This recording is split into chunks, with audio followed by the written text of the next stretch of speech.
नमस्कार अमरावती। मुख्यमंत्री देवेंद्र फडणवीस यांच्या वाढदिवसानिमित्त आणि स्वर्गीय अजितदादा पवार यांच्या जयंतीनिमित्त छत्रपती शिवाजी महाराज महाजनसंपर्क अभियानाअंतर्गत हा भव्य कॅम्प आयोजित करण्यात आला आहे। या कॅम्पच्या माध्यमातून 10,000हून अधिक लाभार्थ्यांना विविध योजनांचा लाभ मिळावा यासाठी महसूल मंत्री तथा अमरावतीचे पालकमंत्री चंद्रशेखर बावनकुळे यांनी विभागीय आयुक्त आणि जिल्हाधिकाऱ्यांना निर्देश दिल्याची माहिती आमदार रवी राणा यांनी दिली। दरम्यान बोगस बियाणे कंपन्यांच्या मुद्द्यावरही रवी राणा यांनी आक्रमक भूमिका घेतली आहे। बूस्टरसह काही कंपन्यांनी शेतकऱ्यांची मोठ्या प्रमाणात फसवणूक केल्याचा आरोप करत या कंपन्यांवर गुन्हे दाखल करून त्यांना ब्लॅकलिस्ट करण्याची मागणी करण्यात आली आहे। या प्रकरणी जिल्हाधिकाऱ्यांनी संबंधित कंपन्यांच्या संचालकांना बैठकीसाठी बोलावलं आहे। कंपनीचा क्लार्क किंवा सामान्य कर्मचारी नव्हे तर कंपनीचा मोठा डायरेक्टर बैठकीला हजर राहिला पाहिजे, असा थेट इशारा रवी राणा यांनी दिला आहे। शेतकऱ्यांच्या मशागतीपासून पेरणीपर्यंत झालेला खर्च आणि नुकसान याची भरपाई संबंधित कंपन्यांनीच द्यावी। पालकमंत्री चंद्रशेखर बावनकुळे यांच्या उपस्थितीत या मुद्द्यावर स्वतंत्र बैठक घेऊन निर्णय घेतला जाणार असल्याची माहिती रवी राणा यांनी दिली आहे।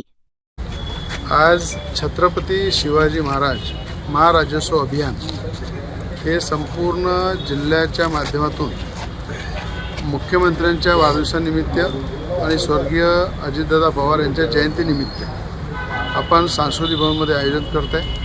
त्या संदर्भात 10,000 पेक्षा जास्त लाभार्थ्यांना राज्याचे महसूल मंत्री अमरावती जिल्ह्याचे पालकमंत्री चंद्रशेखरजी बावनकुळे साहेब यांनी विभागीय आयुक्त आणि जिल्हा अधिकाऱ्यांना आदेश दिले की 10,000 पेक्षा जास्त लाभार्थ्यांना लाभ मिळाला पाहिजे।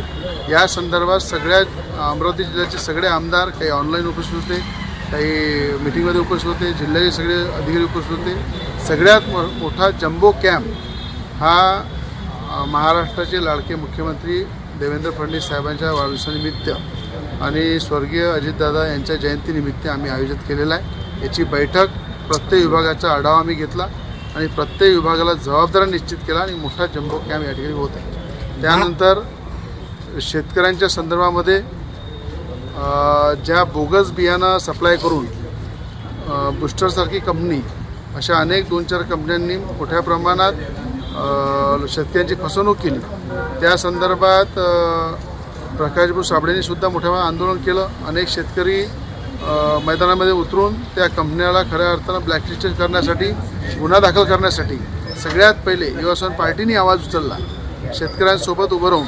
त्याबद्दल आज कलेक्टरनी सुद्धा निर्देश दिलेले आहे की डेप्युटीची मीटिंगमध्ये जेवढ्या कंपन्या त्या सगळ्या कंपन्याच्या डायरेक्टरला डेप्युटीच्या मीटिंगमध्ये बोलवलेलं आहे। त्याच्यामध्ये सवाल त्यांना विचारला जाईल की शेतकऱ्याच्या मशागतीपासून तर खतं टाकण्यापासून तर त्या पेरणीपर्यंत जो खर्च आला तो खऱ्या अर्थानं त्या बूस्टरसारख्या अनेक ज्या बोगस कंपन्या आहेत त्या सगळ्यांनी शेतकऱ्यांना नुकसान भरपाई दिली पाहिजे आणि ती नुकसान भरपाई त्या ठिकाणी त्याचा सवाल राज्याचे महसूल मंत्री अमरावती जिल्ह्याचे पालकमंत्री डेप्युटीची मीटिंगमध्ये विचारणार आहे। आणि मी कलेक्टरना सुद्धा सांगितलं कुठल्याही कंपनीचा क्लर्क किंवा सर्वसामान्य त्या व्यक्ती आला नाही पाहिजे, मोठा डायरेक्टर त्या कंपनीचा इथं हजर असला पाहिजे।